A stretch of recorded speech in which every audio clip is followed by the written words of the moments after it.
welcome to the lighter side of the dark side. It's your weekly freak show here on Renegade Radio, Steel Waves Radio, all your podcast catchers, iHeartRadio, Spotify, Stitcher, YouTube. It's the Dark Mark Show. I'm Dark Mark, the goth comedian, and my co-host is here. She's been cleaning the house, so apparently she's all full of bleach and other chemicals. So if you're watching on YouTube, you won't see her, but she's here, Hannah Brock. Hey. Hey, I'm on Cinderella duty. Huh? So how has your week been? No complaints. It's been pretty good. How's your week been? It's good. I mean, you've been posting a lot of pictures of your gorgeous boyfriend and things like that. Yeah, he meets Grandpa on Sunday. He's coming over, and Grandpa's taking him to lunch. Ooh, that's a big move. Mm-hmm.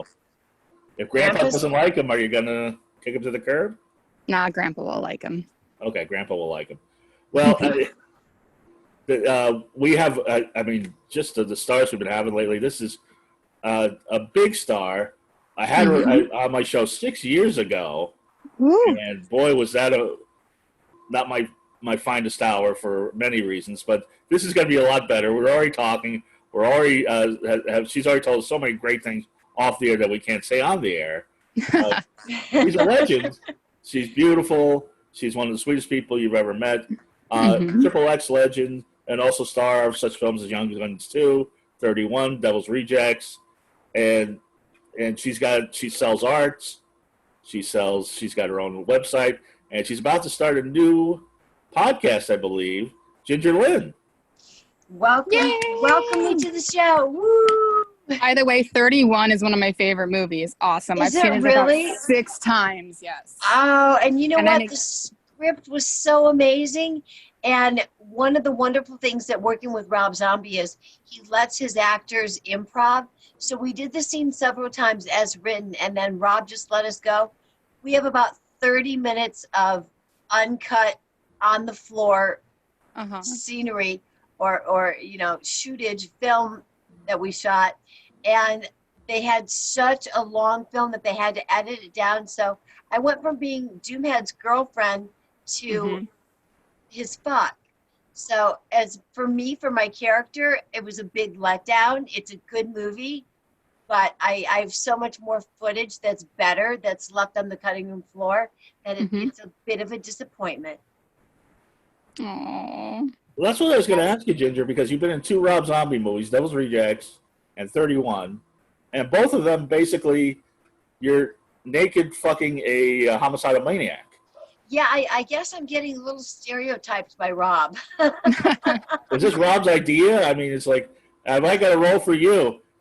He actually cast me in Lords of Salem, and in that I played a psychopathic woman who was one of the ancestors of one of the witches who is doing dishes naked and then just walks over to Mark Hamill, who plays my husband, and just starts to slash him to death and then commits suicide. Whoa. So that film, I turned it down only because my sister committed suicide 2 weeks before filming, and I just couldn't play a character that was so close to home at the time. Right. He has cast me a little bit out of his typecasting. I'm sorry, I have a Rottweiler here. He's cute. Adorable. Can you see him? So He's adorable, yeah. Oh, he's a little toy. Oh, he wants you to play. He's like, Mom, pay attention. Here, give me the toy and I'll throw it for you. Oh, okay. Nah, chase me. Now, Rob Zombie's always insisting you be topless in his movies, apparently. I guess Rob just likes my titties and my coochie. He likes them to be out, and it's a body. I was born naked. I have no problem doing nudity. I wish that Rob would utilize me a little more for my acting talents than for my boobage. Right. But more power to you, because if I had a body like you, I'd walk around naked too.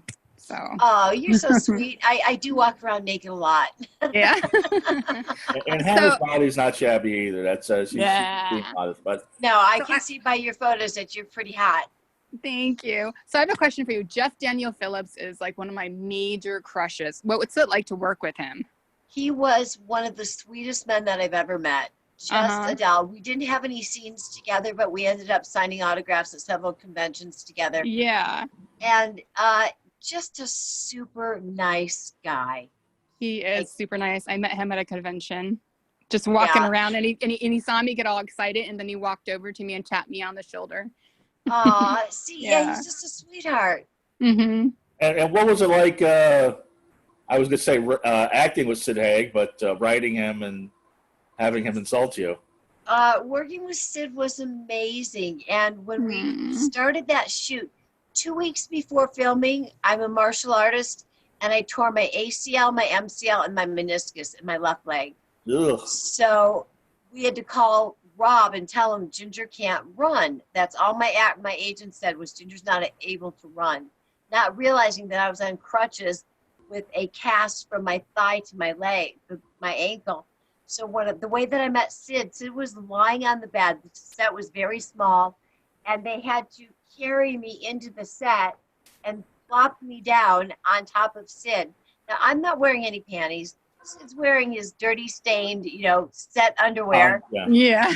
And that was our introduction. My puss plopped on his package. Hi, nice to meet you. And he was just such a sweetheart, so easy to work with. We just clicked. I love the scene. I love the dynamics. I loved everything that we created in that scene. And it's one of the scenes that I'm the most proud of, was working with Sid and Rob. And Sid, I can't say enough things about him. I will miss him terribly every day. Yeah, I'm kidding, but both scenes are very funny, and they definitely have something to do with the movie, and you're very funny in both of those. Yeah. But before we get going, and we got so much to talk about, real quick, my sponsors, we got go to audibletrial.com/DMS. You get a free book and a free Audible original. Everybody's talking about the new Sandman Audible original, narrated by Neil Gaiman. James McAvoy plays Dream. You can get that and a book, or 2 books, or 2 Audible originals. There's everything from Shakespeare to smut. So just go to audibletrial.com/DMS. Also, our favorite, we should really support small businesses these days. I hear all these restaurants and bars are closing. Yeah. Please save Doomy's Home Cooking, 1253 Vine Street. If you're in LA, it's the best vegan food you ever had. Culver City in Toronto, Canada, too. They have Doomy's Home Cooking. In the description to the show on YouTube and our podcast catchers, you'll get 20% off Hustler Hollywood. So if you get all charged up, hearing about Ginger Lynn, you get all sexed up. Go get some lingerie. Go get some dick pills. Go get some vibrators. Whatever you want. 20% off. 20% off Spy Associates. And you order over $249. Get a GPS tracking. Get a bug detector. Get a camera that you can put in your smoke detector. Spy on somebody, or make sure somebody's not spying on you. And got too many sponsors, but I'm trying to do it real quick. Energy Best drink. energy drink around. Raze energy drink. This is not the crap you get at 7-Eleven. You get this at like GNC, at gyms. It's 0 sugar, 0 carbs, 0 crash. There will be a code. You get 15% off your order. Get a case. You'll be good for 2 weeks. I got a case of Voodoo. I'm going to pop it right now. Voodoo's like a fruit punch flavor. I love it. It's going to cast a spell on you. Now I have the energy to talk to Ginger Lynn for an hour. And it's going to take some energy. Ginger, I have to tell you, you and Hannah have something in common other than you're both beautiful blondes. Thank you. You made it to California. You're from Rockford, Illinois. I am. And I didn't know you were a natural redhead. I found that out this week. Yes, that's why my name is Ginger. I'm a chestnut-colored redhead. See, now that makes sense. Yeah, well, I was born with red hair. My grandmother's nickname was Ginger, and my father was a redhead, bright red, flaming hair. So luckily I got the name Ginger. Otherwise, it would have been Precious, which I would have been doomed to be a porn star. Yes. Precious. Oh, that was actually the name of Too my Precious is nurse roaming yesterday. around Pornhub. It's what you name your pet. Yes. Your cat, your Mhm. cow, not your daughter. Right. As we found out by Precious the movie. But Oh, that was so Oh, sad. that was a really good movie. I did see that recently. Yeah, I could only watch it once. I could never watch it again. Devil's Rejects, Ginger Lynn's Naked. I'll watch that again. So Oh yeah, hundreds of times. That was actually one of the first 3 DVDs I bought was The Devil's Rejects. Was it really? It was, yeah. And you know what's funny is I don't watch my own films, Mhm. and it was about 3 years past the release date, and I was at a Halloween party, and each of the rooms in the house had a big screen TV with a different movie playing, and I walked through one of the rooms and I heard my voice, and I stopped and turned, and I got to see myself for the first time doing my scene with Sid Haig. Mhm. So it was at a party, not sitting down watching it on my own, and I was pretty impressed. Oh. is that the first time you've been at a party and one of your videos has been on? One of my mainstream videos, yes. Right. Back in the day, there used to be, I'd go to parties and they'd have Ginger Lynn X-rated movies on all over, and it was weird, it was wonderful, it was creepy, it was exciting, a little bit of everything. So you're from Rockford, Illinois, and there's 2 things that have come from Rockford, Illinois that are famous. Suburb of Chicago, Ginger Lynn, and Cheap Trick. Cheap Trick, yes. I used to babysit Robin Zander's little sister. And yeah, they were like our local band. They played at our parks. I grew up with Cheap Trick, and Bunny dated one of my best friend's sisters. So I took guitar lessons at Nielsen's, so I knew Rick and his father. Really? Yeah, so I got to, and then Tom, of course. Tom is the biggest flirt in the world, so everybody knows Tom. Mhm. So you knew Cheap Trick before they were famous? Oh yeah. You seem too young to know them before they were famous. That's what I was going to love say. you. You And really do. Love hearing that. And when they blew up, you had to be proud. Sounds like there's a lot of 6 degrees of separation going on there. Oh yeah, Cheap Trick is Cheap Trick. They're huge. They're wonderful. They're a hometown band. I absolutely love them. And to be able to say that 2 things came out of such a small town, Cheap Trick and Ginger Lynn, is pretty cool. Rockford, Illinois, owned the 80s, basically. Yeah, they did. They did. So, there was an old ice skater by the name of Janet Lynn that was 20 years before my time. My grandmother used to tell me about her. She was saying, "You're Ginger Lynn. There's Janet Lynn. She's famous. You're going to be famous one day." well, he was right. And what you and Hannah have in common is how you got to California was taking care of your grandfather. Exactly. And as people know from watching the show and seeing, Hannah's turning her grandfather into a big Instagram star. Mhm. And Oh, nice. take care of him. And isn't that how you got to California, right, Hannah? Yes, it is. Oh, He's that's actually in the front room right now making weird sounds. Does Grandpa know Ginger Lynn? I'm sure he does. He won't watch the Rob Zombie movies with me. I'm surprised I got him to watch The Green Inferno. But I showed him the photo, and he was just like, ooh, she's pretty. And Grandpa's never been a fan of blondes, but in his old age, he's really starting to like them. Like, we have a neighbor lady that he has the biggest crush on, so. Oh, how cute. Yeah.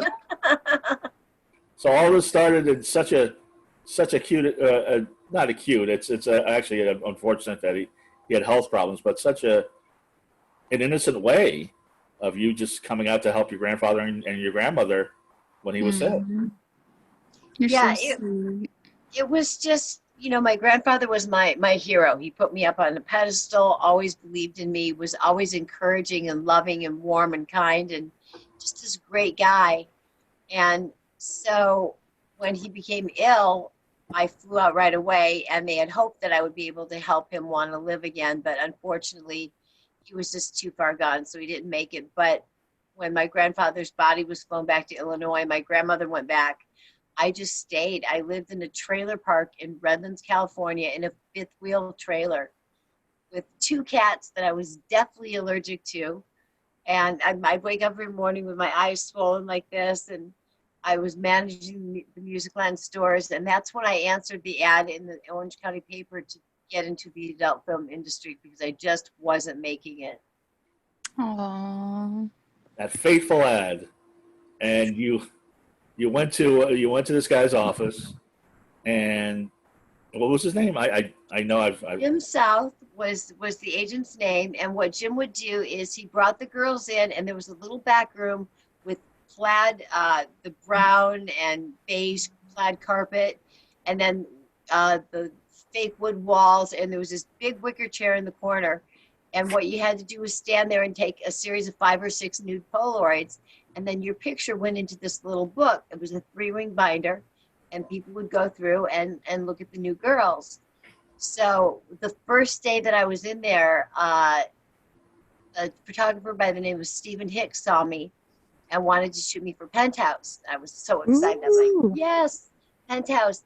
And one of the things you did back in those days was you stayed in your agent's office as much as possible so that when the directors and photographers came in, they would see you live in person and you would be their first choice. So I stayed there later that day. Suze Randall walked in and she said, I want to shoot you for Penthouse. And I said, I'm sorry, I can't. I'm already shooting for Stephen Hicks. She said, no, darling, you're shooting for me. And she shot me for Penthouse the next day. Wow. And so you had competing photographers to shoot you for Penthouse. Yes.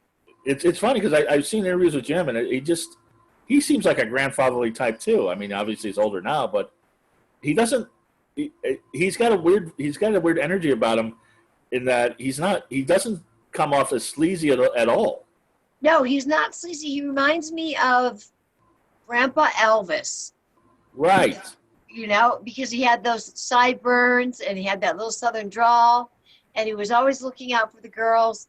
You know, Jim, he got $50 per girl no matter what the job was. So he didn't, there was no, taking favors. It was a very upfront, honest business.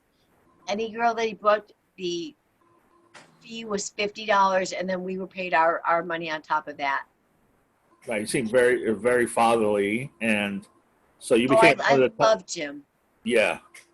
He seemed, and he's still around, isn't he? He's still alive, isn't he? Just had his 80th birthday party last year.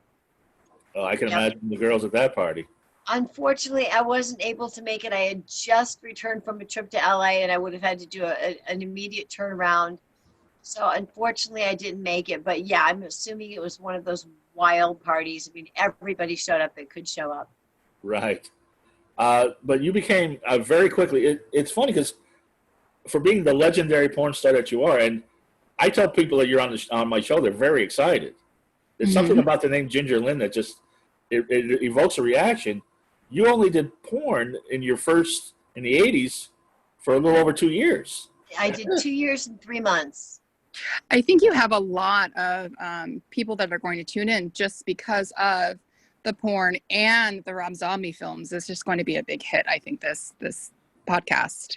I've been really fortunate. During this pandemic, next Thursday begin my 4th film during the pandemic. Oh, congratulations for working. Yeah. Oh, it's so wonderful. And I'm getting all of these really amazing roles now. I did a film called Dirty Blonde last year, in which I play a horrible mother who turns her 16-year-old daughter out on her 16th birthday as a hooker.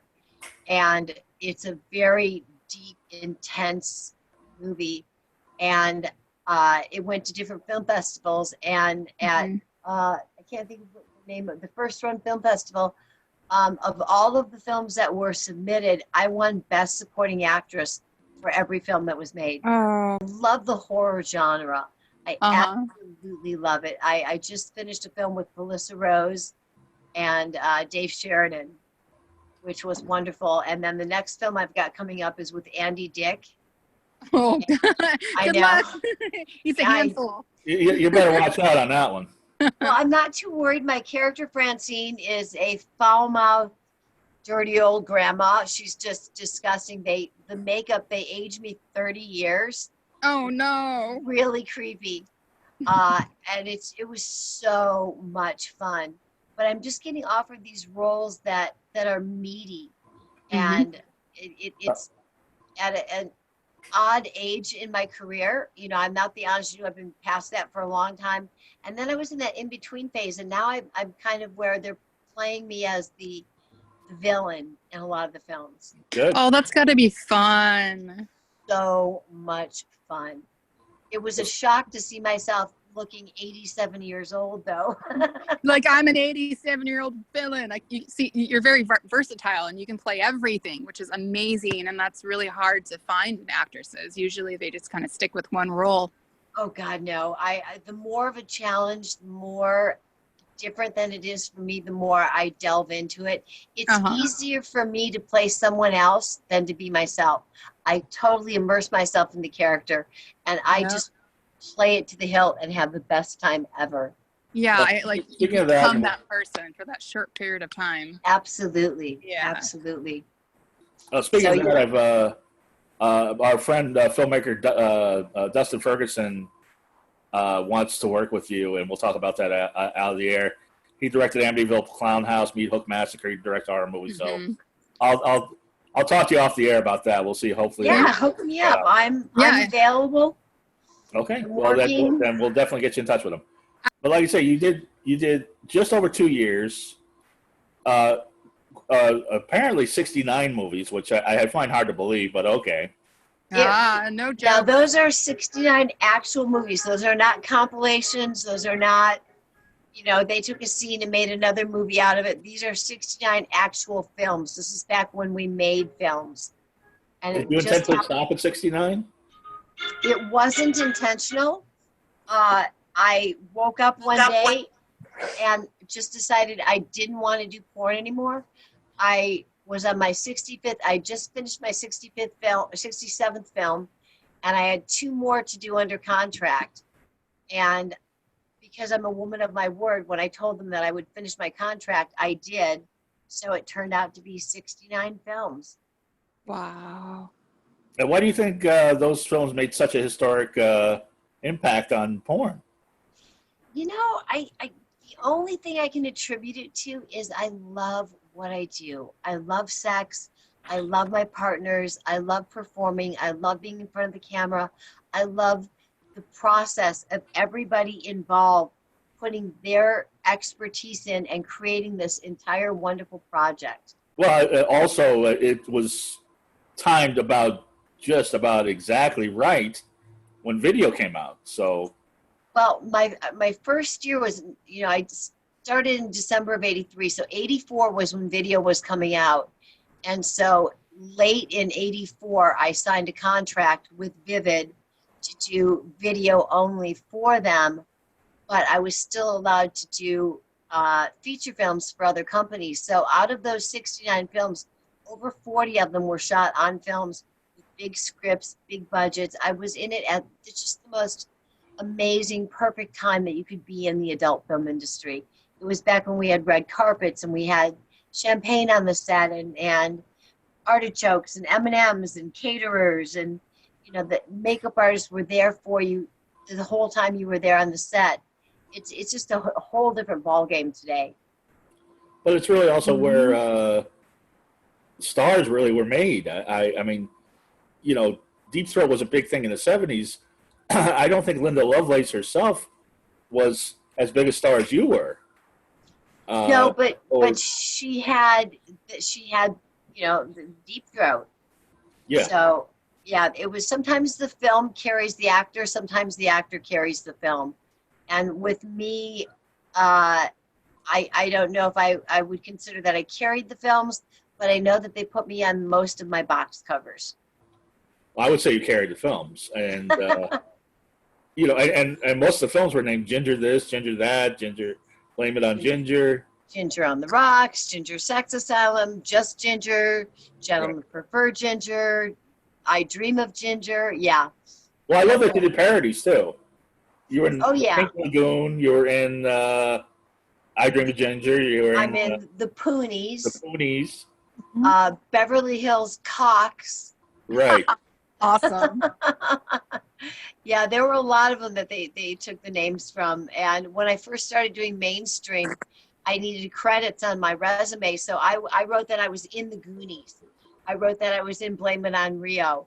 I wrote that I was, and everybody knew I wasn't in these films, but you know, I had to have something on there, and it worked. Right, and it's funny because I must be one of the few people that's interviewed you that's more familiar with your, and I say quote unquote mainstream, but you look at Vice Academy, and the budget is less than porno budgets. The sets are Oh awful. my God, the budget on Vice Academy films was so low. I remember we were shooting on a location, and part of my deal memo was that I had a trailer. Well, they said you don't need a trailer at this location because there's a separate room for you upstairs on top of this bar we're shooting in. And I got up there, and it was the cat lady's dream house. There were 50 cats. There was shit and piss, Oh, cat litter everywhere. And I literally walked off the set. I said, there's no way I'm staying here. We had to shut down production for a day. And one of the PAs had an uncle who had a trailer. So it was just, he was so cheap. We were filming at his house one time, and he turns the water off. So if you have to go to the bathroom, you have to go get permission to get the water turned on to go pee. It was as shoestring budget as you could get. well, maybe you are ready for one of Dustin's movies, but you know, my rate has changed drastically. I'm kidding. He's not. It's not like that. No, but I know I'm probably the only interviewer that's ever brought up Wild Man. Wild Man. That was directed by a porno director. It was Freddie Lincoln, who was also an actor who was in The Last House on the Left. And the way that happened was my agent had been sending me out for all these auditions, and I wasn't getting anything.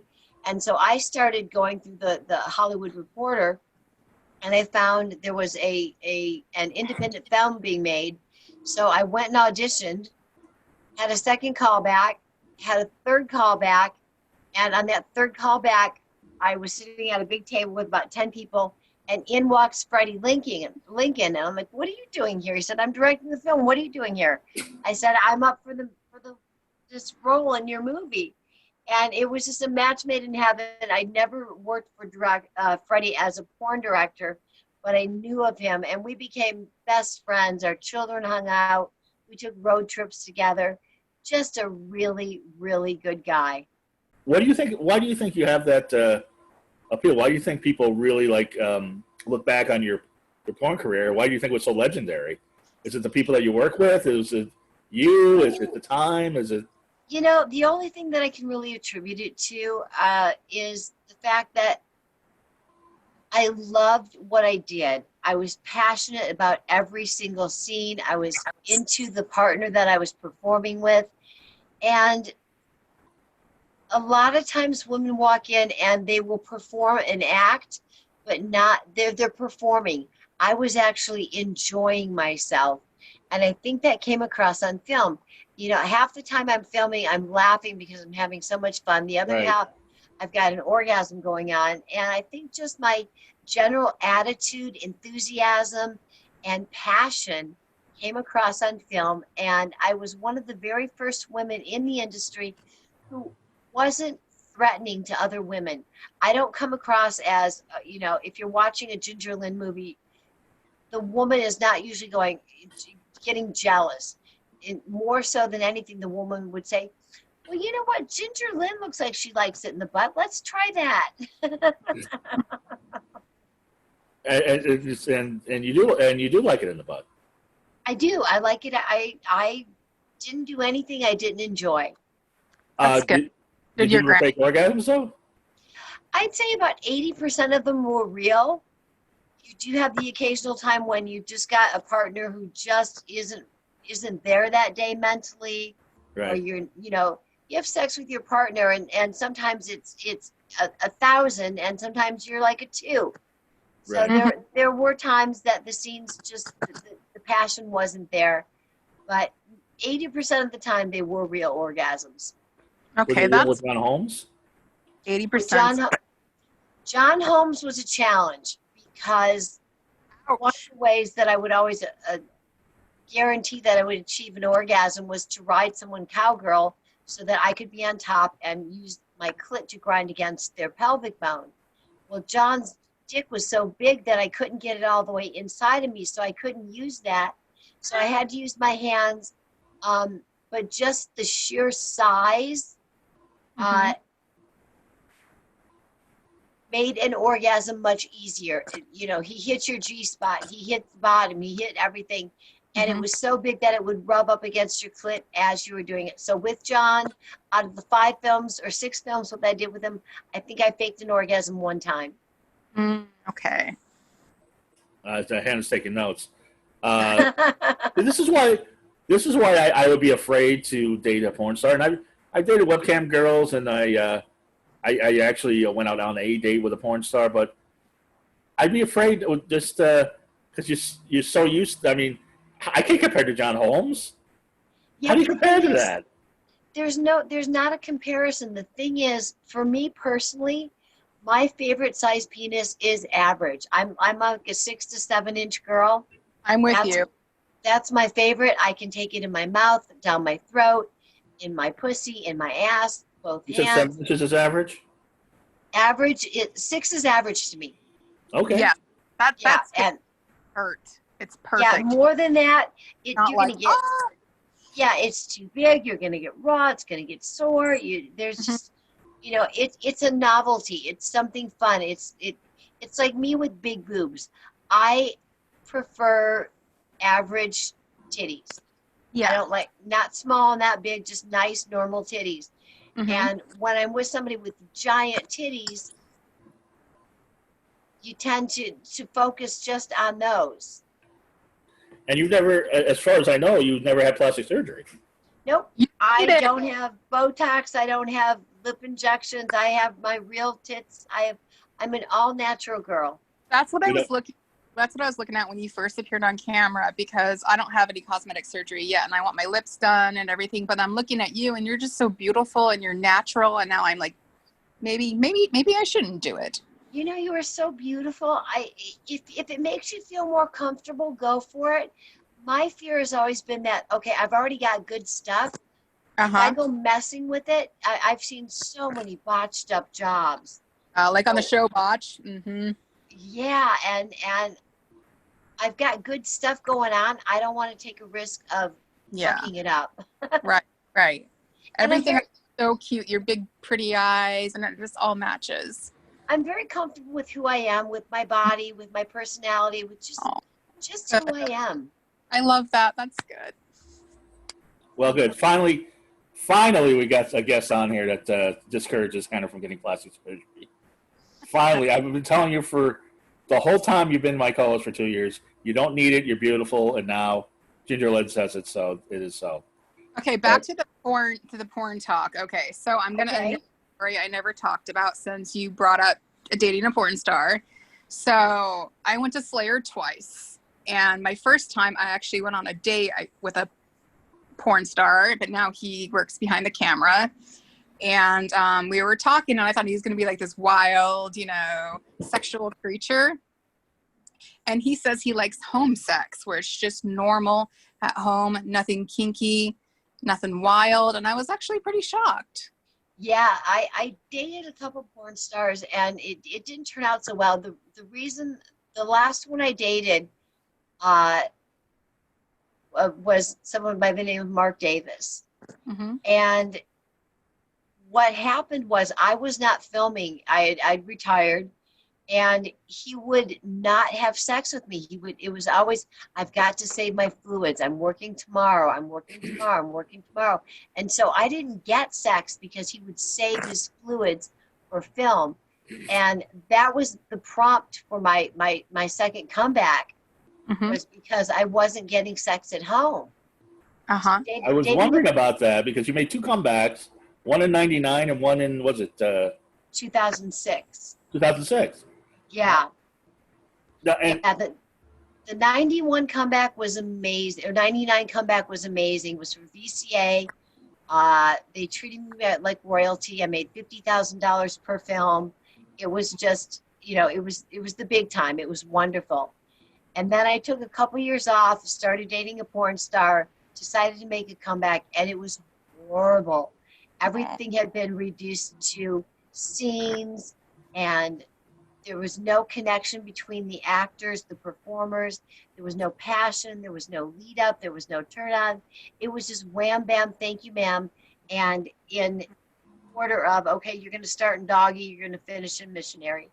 And where's the creativity? Where's all the things that go on in sex? If you tell me get in these 3 positions, I'm going to get in those 3 positions. You're going to be bored to death. But if you let me go and do what I do, you're going to get so much more out of me. I used to get in trouble on sets all the time because I would deviate from the plan. I would talk to my partner, find out what they were turned on by, tell the director, these are the things we're going to incorporate. So follow us. So what turns you on, Ginger? What do you like? Oh, gosh. You know what? I am in an 11-year relationship with a man. I have not had another man since him. Same guy. Same guy. Tell him I said hi. I will. He's downstairs right now. And you know what? He's my best friend. He's kinky. He's twisted the same way that I am. What's the kinky thing that you guys do? One of my favorite things to do is have him fuck me in the ass and then let his dick go soft enough that he can urinate. So he will piss in my ass with his cock. Then he has to get it hard again and fuck me with the urine as the lubricant. That's one of my little kinks. When did you discover that? Probably about 15 years ago. Okay. And were you this sexual? I mean, that's the one thing also about porn stars, except for the guy you dated, obviously, is that they're just so hypersexual. Yeah, you know what? It's not just fucking. There's so many things to do in sex, and there's so many things to explore. And I mean, I'll take my man's balls and just see how far I can stretch them out, put them up over my face. Oh, fun. Stick my tongue through them. You know, there's fun things, and it's not just all wham bam fucking.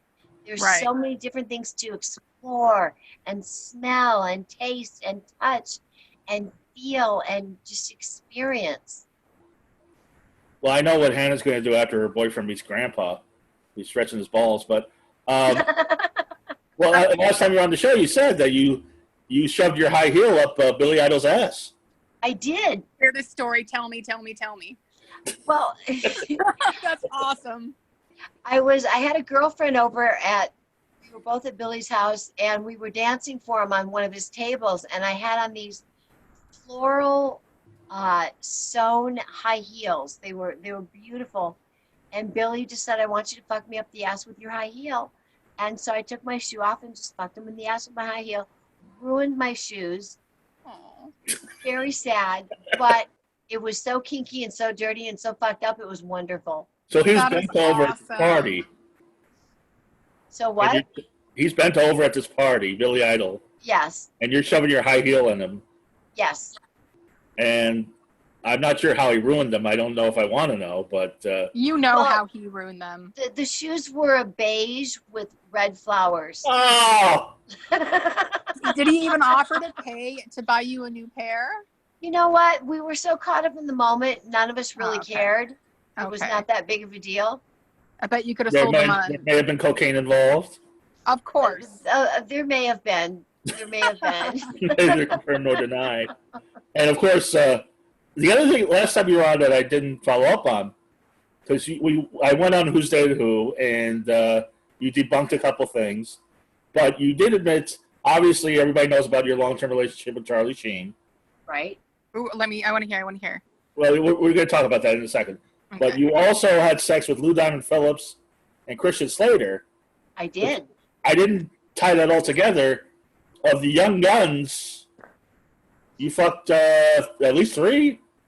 Yeah, I got 4 of the young guns.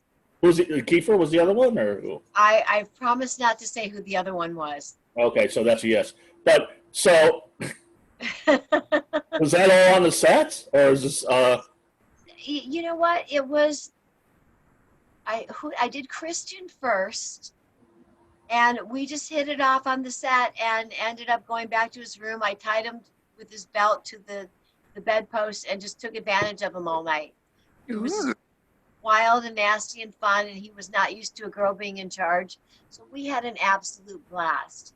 And then Lou Diamond Phillips, he kind of conned me into it. I shouldn't say conned, but it was when the point where he found out that his wife was a lesbian and she was leaving him and his heart was broken. And I felt so bad for him that I just fucked him. It wasn't a pity fuck. I was turned on by him, but it was more, oh, I feel bad. I just broke up with my wife. She left me for a lesbian, and I'm really feeling very sad about it. Yeah, so I'm going to make you feel like a man again. So that was my Lou Diamond Phillips. And then the one that I won't mention was it was the night that I actually hooked up with Charlie Sheen, and there were 5 of us in the car. I was in the back seat with 2 of the cast members, and I gave one of them a blowjob on the way to the strip club. And when we got to the strip club, Charlie was there, and that's when Charlie and I started hooking up for the night. I bought him a couple of dancers. We hit it off. It was Valentine's Day, 1990, and that was our first night together, and we were together nonstop for 2 years, and then off and on again for another 5. Now, I've heard that Emilio Estevez or another 3. Charlie, is that right? Say what? Emilio Estevez introduced you to Charlie, is that right? Emilio didn't. I don't know who introduced us. I had heard rumors that Charlie wanted to meet me for a long time. And when I heard meet, I thought MEAT. Well, he wants to fuck me. And I just wasn't a star fucker. Right. And he had a reputation, and I just wasn't interested. We met in the lobby after shooting one day. Charlie had flown in and wanted to meet me. He came to the door of my condo, but I was indisposed at that moment. And later that afternoon, after we finished filming, we all got together in the lobby of the hotel. Charlie and I had drinks together. We talked together. And that's when we made plans for all of us to go out for the evening to a strip club. Aww. It sounds like the off-screen exploits of Young Guns 2 was a lot better than the actual movie.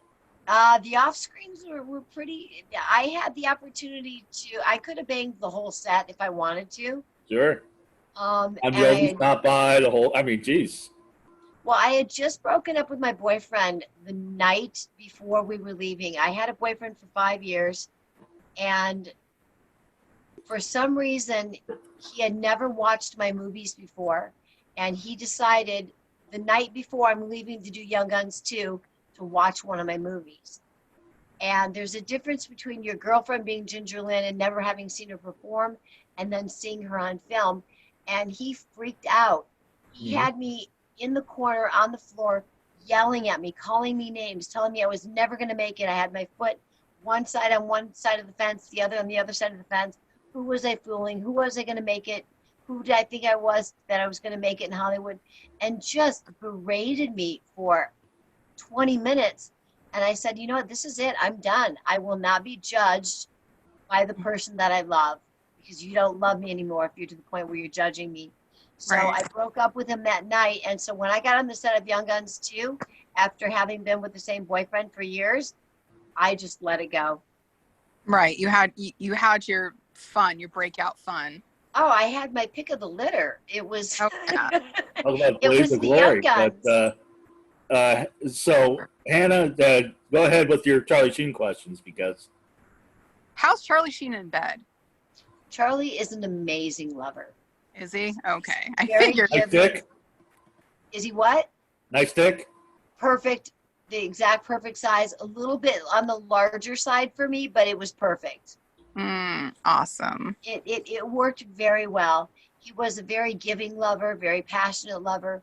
And one of my favorite things is when I'm fucking you, doggy style is my favorite. When I'm in love with you, missionary is my favorite. And we would always end in missionary, looking into each other's eyes. That's so sweet. It And was. apparently he was good for about 6 times a day. Oh God, we 5 or 6 times a day was our average. Oh yeah. My nickname was the Ginge Machine. His was the Charles Machine. And the rest of the Sheen family, Martin Sheen, Emilio, were they nice to you? Were they? Everybody was wonderful to me. Yeah. Martin, Janet, Charlie's mom was a little more standoffish. She was still kind, Right. but you know, you don't want your son dating a porn star. You know, just the average person doesn't, and because you don't know them, and Right. there's a reputation that goes along with it. But she was kind to me. His sister, his other brother, Martin. I've heard Martin Sheen say nice things about you when somebody asks about you. Martin's always said nice things about me. Charlie has as well. You Yeah. know, we didn't leave on bad terms. It was just there were too many outside influences. There were people telling Charlie I was going to ruin his career. He had managers, he had agents, he had parents. Right. He had people just telling him, "You're too big right now. You can't date this girl." And it came down to the point where we even discussed faking my death and having my face reconstructed so that we could still be together. We were so in love and so wanted to be each other, and there were so many outside influences that were just negative, and it just became too difficult. And then as time went on, after those first 2 years when we would run into each other, we kind of started going in different directions. I was getting a little more mature, a little less party girl, and Charlie was still in his prime. Well, I don't think he's ever stopped being a party guy.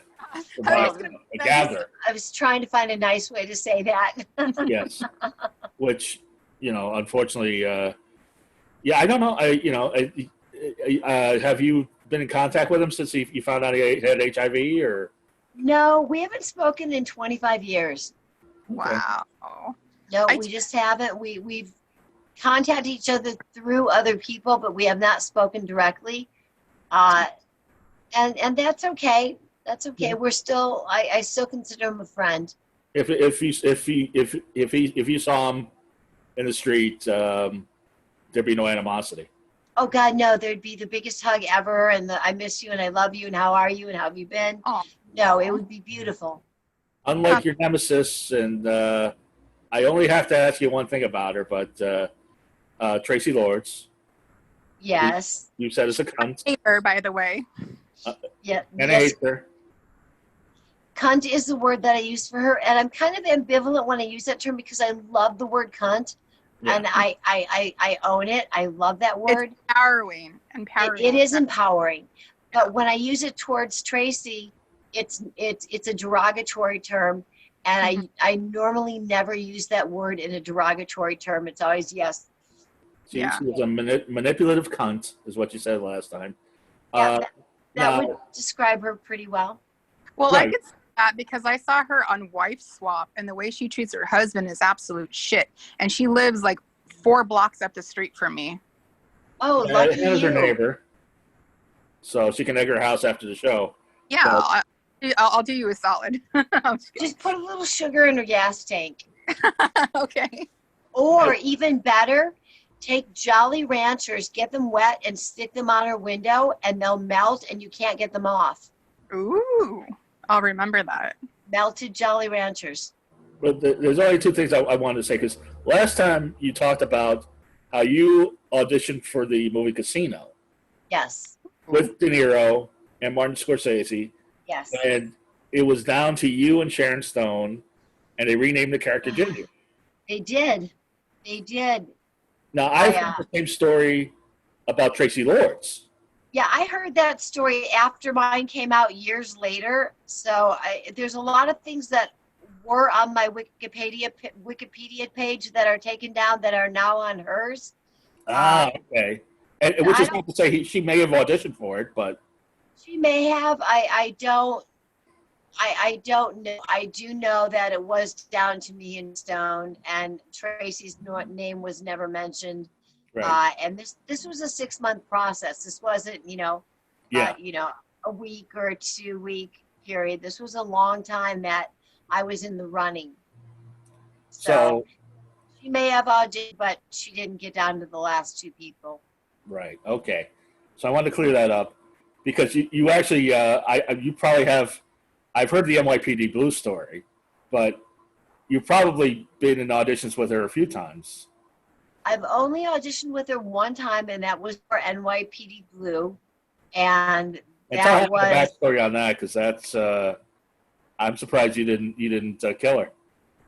Well, what happened was when I was asked to testify on Traci Lords' behalf against 64 adult film producers, I refused. That was to the DA. The U.S. attorney came in and said, if you don't testify on her behalf and against these people, we're going to make your life really, really difficult. And so I went before the grand jury, and I have a really bad memory. I could not identify anyone from any of the photos. Just the way it was. And so 5 years later to the date, there's a knock on my door, and I am being investigated for tax evasion. They couldn't get me for tax evasion because I paid my taxes.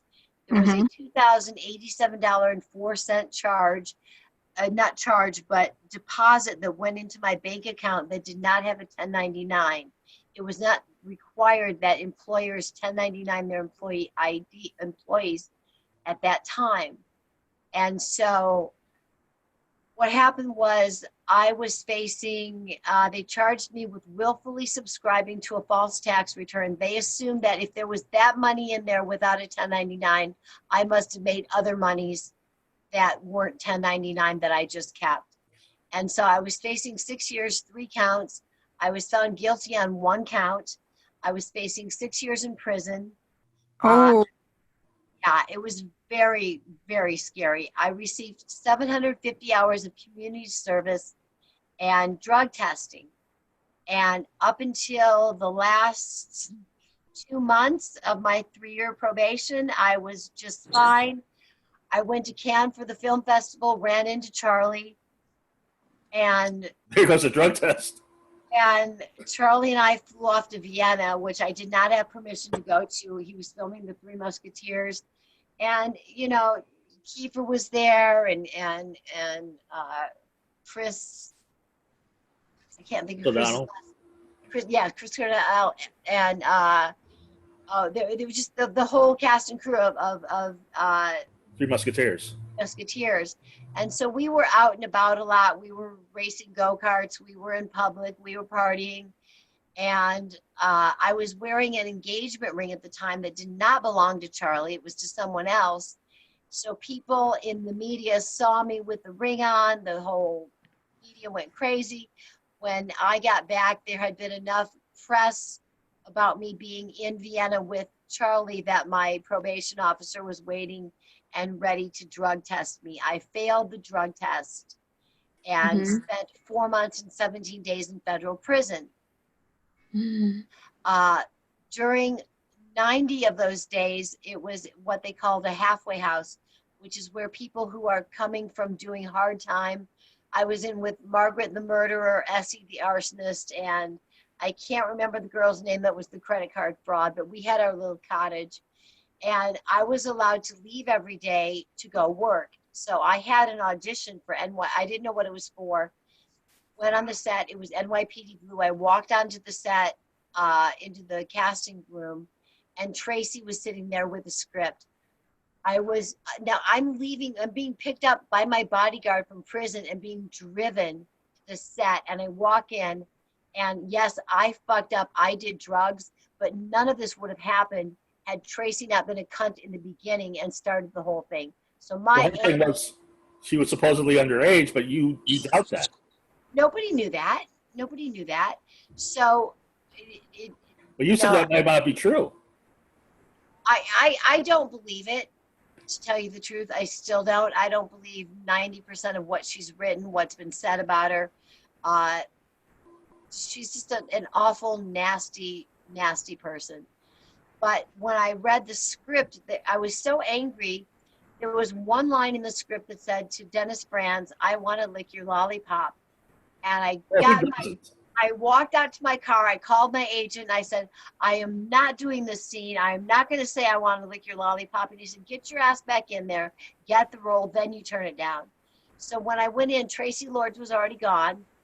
I went back in. I walked into the room with Botchko and everybody else in there. And because I was in such a state of anger and frustration and angst that I didn't care about the audition. And so I just delivered my dialogue exactly how I was feeling at the time. They put me on hold immediately for 2 weeks. And so I got the role. The episode was a 2-weeker. It was nominated for 5 Emmys. It won 3. I was the guest star. And Traci did not get the role. But every day when I would get picked up to go to the set, and when I got home, here I am going in and I'm peeing in a jar in front of some probation officer. So, I was thrilled that I got the role. It was a big yay for me. But and you beat Traci Lords out for that role. I beat Traci Lords out for that role. Good for you, babe. Actor than she is. Yeah, you know what? She doesn't have a voice. She's got a horrible voice. It's just not good for television or radio. Mm-hmm. And I know you didn't lick his lollipop. Was Dennis Franz cool? Was he? I loved Dennis Franz. He's from Chicago. I'm from Rockford. Yeah. So we just hit it off right away. He was the nicest guy. So cool to work with. Such a wonderful actor. I've had really good experiences with mainstream actors. You've worked with not just the Young Guns cast, but Jerry Stiller, Jenny Garofalo. I mean, you've worked with a lot of. I've been pretty lucky. I've worked with a lot of big name actors. Yeah. Right. All yeah, and you've got you can really act. Thank you. Legitimately act. And do you think now that there's that glass ceiling that there was when you were going up for roles? Do you think Sasha Grey and people like that have James Dean have kind of shattered that glass ceiling, or do you think if you're in porn, there's no way you can really sustain a mainstream career? I think it's very difficult, but I think that those of you who have it in you and don't take no for an answer and don't give up have a chance. It's very difficult for anyone to make it in mainstream films these days or ever. And so you've got to have that special something, and if they can do it, more power to them. And was there another role besides Casino that you were up for, that you were close to getting, that would have changed things? That was a really big role?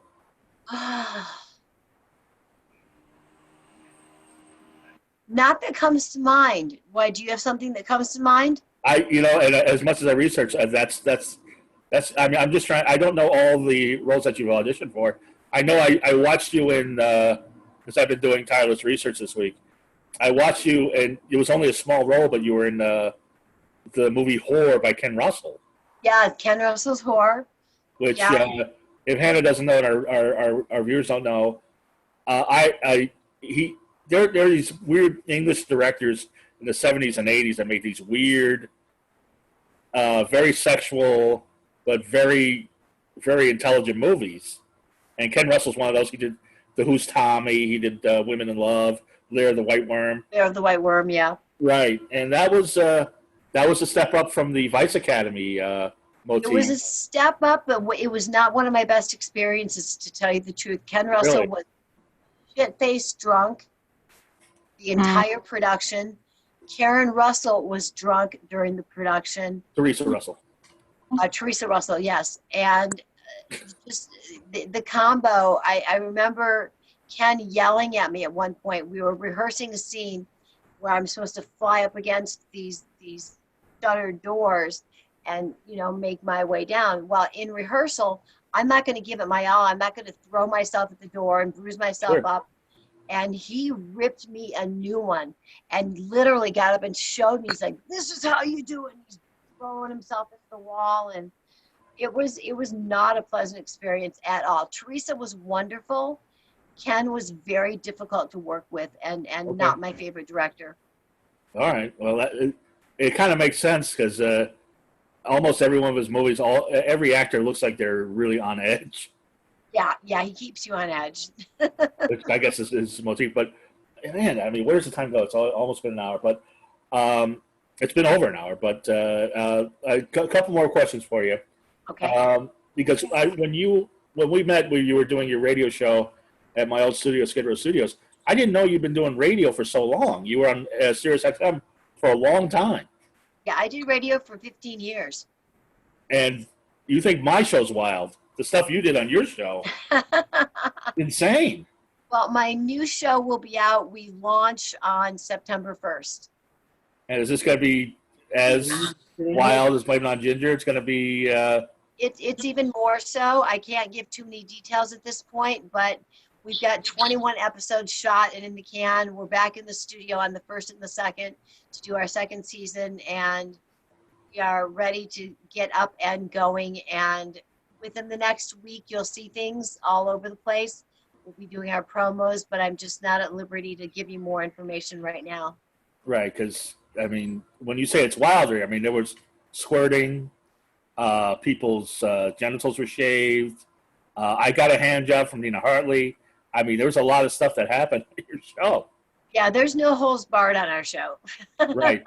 But I was just starting to do my podcast then. I was pretty new at it. And people think it's easy, and you made it look easy, but there was a lot of work involved. There's a lot of pre-production that goes into it. There's a lot of research that goes into it. But once the cameras roll, my natural bubbles and energy just come out. And yes. So whatever the topic is, whatever we're into, I am so passionate about it that it's funny, it's dirty, it's disgusting, it's educational, it's informative, and it's sexy. And another thing I didn't know about that I just been learning is how great a painter you are and how great an artist you are. Thank you so much. I've been painting for about 20 years now, 25, and I just finished a piece the other day that's downstairs that's beautiful. Yeah, I can say that I'm a successful artist. I've sold well over 100 paintings at this point. Oh, wow. Yeah, you can see my art at gingerlynnart.com. Yeah, because I was, I like you, and I was like, oh, it'll be okay. But I was like, wow, this is actually really good. Thank you. I love it. You said that there's no way you would come back to porn now? No, porn is not porn anymore to me. Porn is just a whole different animal. And I am too much of a one-on-one person. I care too much about the other person that I'm working with for it to be real. I'm not a walk in, fucking go home. It's just not my scene. Plus, one of the biggest gifts that I could give to someone I love is, I'm going to call it my virginity. I have given the man that I love today something that I will never share with any other man again. That's so romantic. What about women? Well, that's a whole different story. No, I'm bisexual, and so I do still sleep with other women. But my man does benefit from it because most of the time I bring the girl home. Right. So he's a lucky guy. Does he get to fuck him too? Oh, yeah. Oh, okay. Oh, yeah. Yeah, there's no rules for him. Because it turns me on. It does, as long as there's a condom involved. Yeah, no, that's part of the, it's our little toy that we have that we play with. So. Wow. Love the unicorn. And how's Vegas treating you? I know that you moved there a few years ago. I've been here in Vegas a little over 5 years. Absolutely love it. I do go back to LA once a month. Pandemic and everything, it's a little different over there than there is here. It's a lot looser. Yeah, we're a lot looser. Our casinos are open. Our bars are not. Our restaurants with bars are open. Our nail salons, our hair salons, pretty much everything is open. We can go to our, there's a lake that we go to, the Colorado River, and there's really not a whole lot that's closed down. So the future of Ginger Lynn looks bright. You have a new show coming out. Now, is this going to be video or just radio? It's both. It's going to be bigger and more than I can explain. I hope it's. All right, well, I look forward to it. And so, Ginger, this has been just such a delight. It has been a delight. As always. So much. You guys are absolutely wonderful. I really appreciate the time. But let everybody know where they can get a hold of you. All your websites, Ginger Lynn Auction, where you've really mentored the up-and-coming group of porno stars. Ginger Lynn Auctions is a site that I created for the women in the adult industry for when they retire and they've got bins full of their old lingerie and clothing. It's a place that they can go for free and sell their products and make some money. I do it all for the girls. I make no money off of them. So Ginger Lynn Auctions is definitely a site you want to go to. gingerlynnart.com.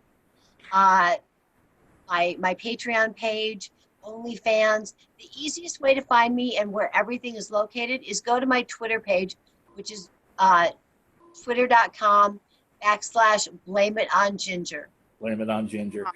And that was the one question that was escaping me a couple minutes ago. When you were getting quote unquote mainstream movies like Vice Academy and you were in the 90s and you were doing NYPD Blue and stuff, there was such a drop off from where, as far as monetarily, from when you were making porn, that you were dancing at the time. I was on tour dancing for 13 years. Which amazes me. It was a long time. It was an incredible experience, and the power and the just the control over the crowd that you have was amazing. And I would go and there would be, lines that were around the block for my shows. I did one show there were 7,000 people at. So it was wonderful for me. I thoroughly enjoyed dancing. Oh, awesome. I give credit. I would love to be a dancer. You It get was to so work much fun. out, dance to your favorite music. I think it's beautiful. Play with your fans. Mm-hmm. Yeah. But I appreciate it. Thank you for coming on. Go to Blame It On Ginger on Twitter. Get all of your information. Ginger, thank you so much. And Thank have a you so beautiful much. weekend. I wish you best to all the both. Thank you again. Thank you, All right. Ginger.